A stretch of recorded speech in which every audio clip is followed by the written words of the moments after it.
ऐसे न करी पूरा न धरी बढ़ जाई परेशानी।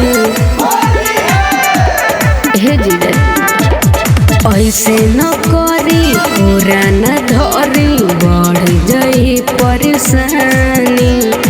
ऐसे न करी पूरा न धरी बढ़ जाई परेशानी।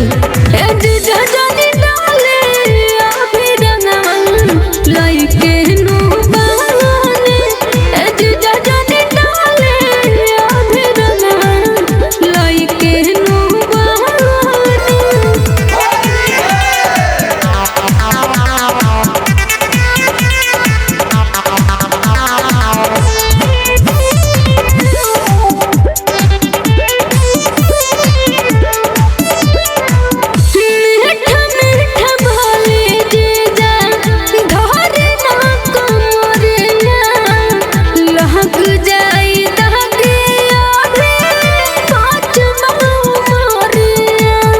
आदत बाबाउर जीजा राउ करे न ढेर मन माने।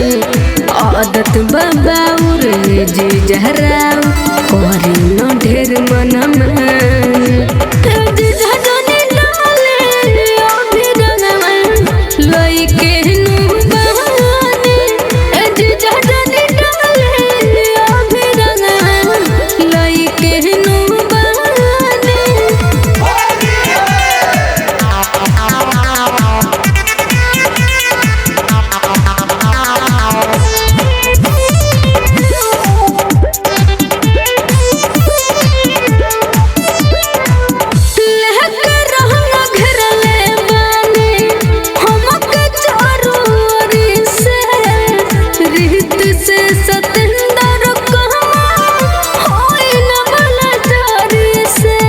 ललका पियर का रंग हरियर का कदी जवानी पहानी।